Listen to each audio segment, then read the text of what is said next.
చేశారు. రౌడీ షీటర్లు అయితేనేమి చెప్పారు.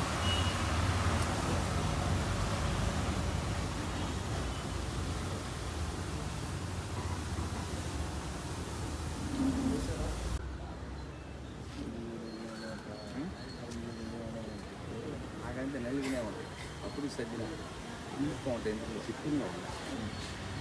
బ్యాడ్ క్యారెక్టర్స్ అంటే సమాజంలో మనుషులతో పాటు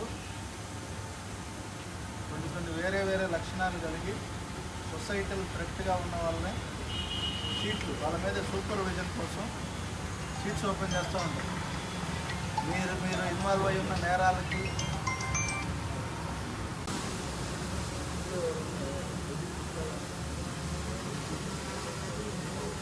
దేవల్ల శ్రీకాంత్ సార్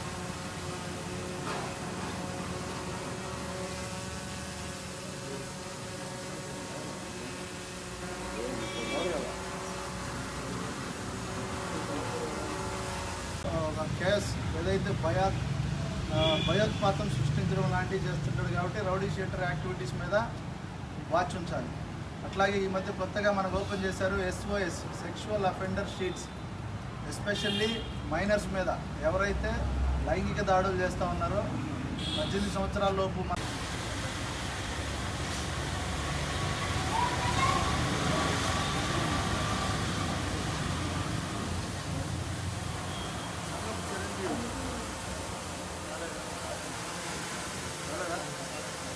సైఫుల్లా ఎవరు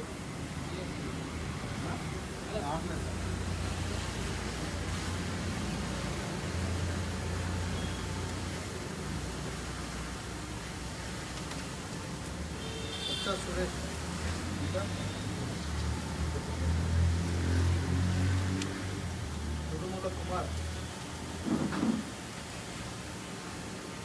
అలాగా చాలా ఏం రావట్లేదు వీళ్ళు. రౌడీ అనేవాళ్ళు ఖచ్చితంగా రావాలా చెప్తాను.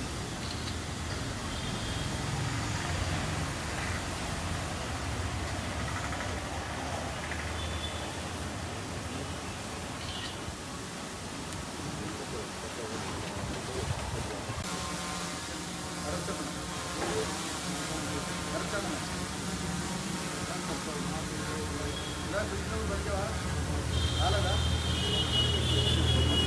ఏం కేసు మాటల్లా చాలా పోతా ఉన్నాయి కదా.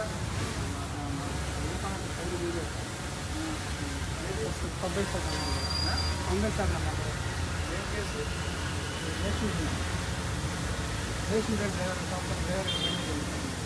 డ్రైవర్ ఇన్ ద సెన్స్ మీరు అంటే మీ నేర తరహా దాని ఇంటెన్సిటీ అవన్నీ నేను ఎప్పుడే చెప్పదలుచుకోవట్లేదు. కాకపోతే వీళ్ళు రిమైనింగ్ ఎంతమంది ఉంటారు? హార్డ్లీ 1% ఉంటారు. 99% ప్రశాంతంగా జీవించే వాళ్ళకి వీళ్ళు ఏదైనా ఆటంకం కలిగిస్తారేమో, ఇబ్బంది కలిగిస్తారేమో, పబ్లిక్ పీస్ అండ్ ట్రాంక్విలిటీకి విఘాతం కలిగిస్తారేమో అన్న ఉద్దేశంతో వీళ్ళ మీద నిత్యం వాచ్ ఉండాలి. ప్రాపర్టీ అఫెండర్స్ మీద ఎందుకు వాచ్? వాడు మూమెంట్ కనుక్కుంటూ ఉండాలి. ఫర్దర్గా ఎటువంటి ప్రాపర్టీ అఫెన్స్ ఆస్తి సంబంధిత నేరాలు జరగకుండా ఉండటానికి వాడి మీద నిఘా ఉంచుతాం. రౌడీ షీటర్ మీద ఒక పోక్సో అఫెండర్ మీద ఎందుకు నిఘా ఉంచాలి? వాడు రౌడీ షీటర్ అంటే అమాయకులను పట్టుకొని వాడి మీద దాడి చేయటం ఒక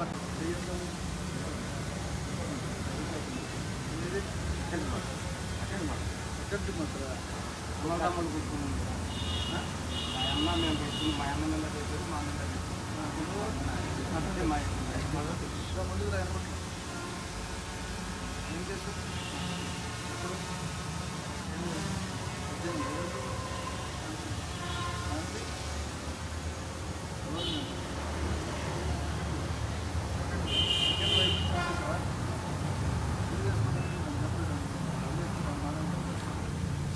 స్పెషల్ పోలీస్ ఆఫీసర్ లాగా మా విలేజ్ అడాప్షన్ స్టాఫ్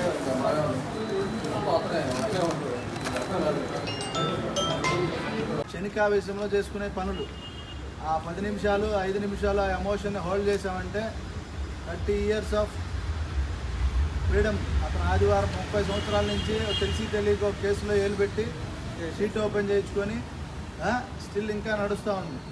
సో అదే చెప్పేది, అలాంటి విషయాల్లో ఏలు పెట్టొద్దు.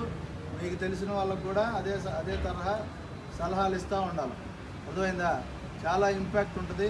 మీ బిహేవియర్ కానీ కరెక్ట్గా ఉంటే, ఎస్హెచ్ఓ పాయింట్ ఆఫ్ వ్యూలో కరెక్ట్గా అనిపిస్తే, మీ ఊర్లో కానీ సిన్స్ మీరు ఆ షీట్ ఓపెన్ చేసిన దగ్గర నుంచి మీ పైన నేరాలు లేకపోతే మా సీనియర్ ఆఫీసర్స్కి మీకు సంబంధించిన విషయాల గురించి అప్రైజ్ చేసి ఇయర్ ఎండింగ్లో అవకాశం ఏదన్నా ఉంటే మీరు ఇంకా యాక్టివ్గా అలాంటి విషయాల్లో ఇన్వాల్వ్ అవుతారని కానీ, ఇంటెలిజెన్స్ ఇన్ఫర్మేషన్ కానీ, మా స్పెషల్ ఇన్ఫర్మేషన్ కానీ ఉంటే మాత్రం కేసులన్నీ షీట్లు తీయడం అనేది కుదరదు. మీ ఏదో రౌడీస్ కానీ, బీసీస్ కానీ, ఎస్వై షీట్స్ ఉన్న వాళ్ళు కానీ, సస్పెక్ట్స్ కానీ, డీసీస్, కేడీస్, ఎవ్రీబడి వాళ్ళు వాళ్ళ సూపర్విజన్లో నడుస్తూ ఉంటారు.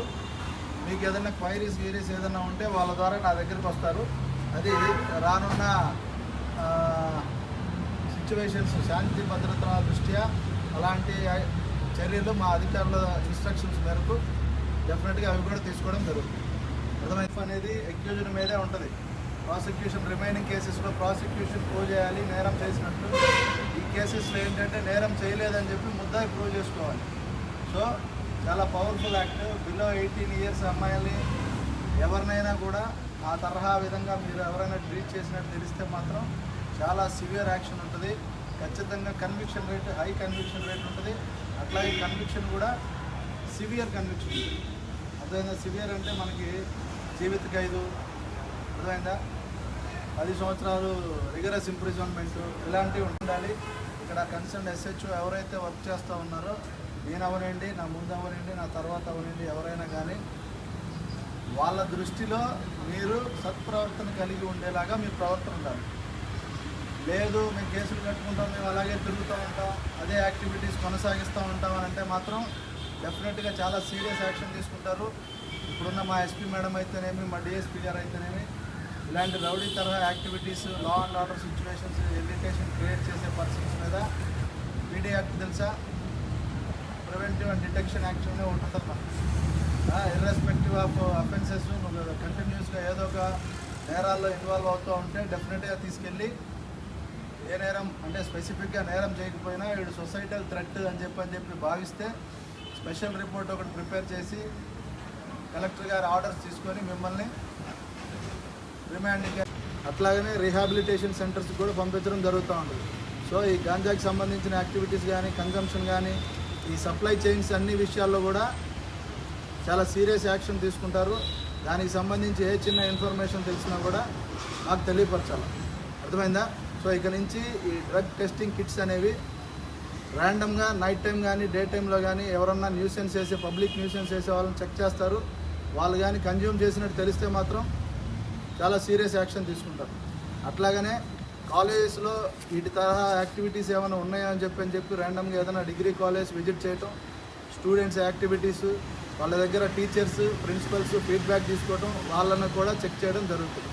సో పొదలకూరులో ఇలాంటి యాక్టివిటీస్ ఏ ఉన్నా కూడా వాటిని డెఫినెట్గా మా దృష్టికి తీసుకురావాలా. మేము చేయవలసిన లీగల్ ఎన్ఫోర్స్మెంట్ ఏదైనా ఉంటే మేము చేస్తాం. ఆ తర్వాత రీహాబిలిటేషన్స్ వాళ్ళు దాంట్లో నుంచి బయటపడి మామూలుగా అవ్వడానికి మా వంతు కృషి చేస్తాం. ఇంకేదన్నా హోమ్స్ కానీ, రిహాబ్ సెంటర్స్ కానీ ఉంటే అక్కడ కూడా రిఫర్ చేస్తాం. అర్థమైందా? ఇంతకాలానికి అని చెప్పానంటే అదే విషయాలు అధికారులకు తెలియపరిచి పని మీద వెళ్ళి అది వాస్తవం కాదో మేము వెరిఫై చేసుకొని అక్కడ ఉన్న వాళ్ళకి ఈ తరహా యాక్టివిటీస్ ఇన్ఫామ్ చేసి ఇంత వాచ్ నడుస్తూ ఉంటుంది. సో మీరు దాన్ని డెఫినెట్గా సీరియస్గా తీసుకోవాలి. మీరు చెప్పే విషయాలు అర్థమవుతుందా? అన్నెసరీగా కొట్లాట్లలో మాత్రం పెట్టారు అని అంటే మాత్రం ఎఫెక్ట్స్ మాకు కూడా ఇబ్బందికరమైన పరిస్థితులే నడుస్తూ ఉన్నాయి. అట్ ద సేమ్ టైం మీ మీద మాత్రం మరి ఏమాత్రం 1% కూడా ఉపేక్షించే, ఎస్పెషల్లీ బ్యాడ్ క్యారెక్టర్స్ ఎవరైతే ఉన్నారో వాళ్ళు కానీ ఏదైనా అఫెన్స్లో కానీ ఇన్వాల్వ్ అయ్యి ఉంటే మాత్రం పనిష్మెంట్, డబుల్ పనిష్మెంట్ ఉంటుంది. అర్థమైందా? ఇది మనసులో పెట్టుకోవాలి. మీ ప్రవర్తన నిత్యం మీరు పోలీస్ మా వాళ్ళు మీ మీద వాచ్ ఉంటుంది.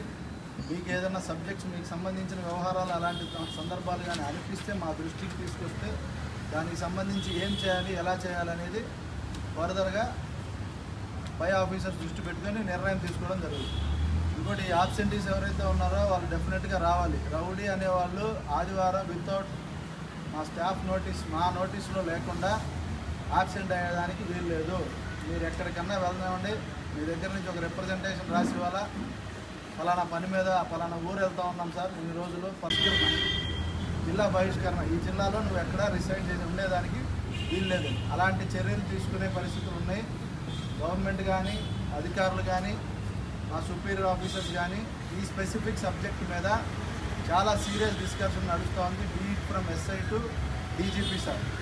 అదైతే రౌడీ వ్యవహారాలు మాత్రం ఎట్టి పరిస్థితుల్లో ఉపేక్షించడం జరగదు.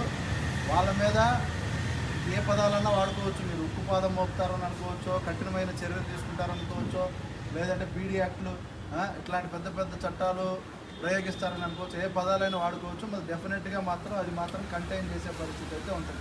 మీరు పొరపాటును కూడా మిగతా పబ్లిక్ సంగతి డీల్ చేసే డ్రగ్ ఇన్స్పెక్టింగ్ కిట్స్, డ్రగ్స్ ఎవరైనా కన్జ్యూమ్ చేస్తూ ఉన్నా, గాంజా కానీ ఇంకా అదర్ సెన్సిటివ్ డ్రగ్స్ ఏదైనా ఉంటే వాటిని కన్జ్యూమ్ చేస్తే మన గతంలో కరోనా టెస్ట్లో ఇన్స్టెంట్గా టెస్ట్ చేసేసి రిజల్ట్ పాజిటివా నెగిటివా అని చెప్పేలాగా డ్రగ్ టెస్టింగ్ కిట్స్ వచ్చాయి.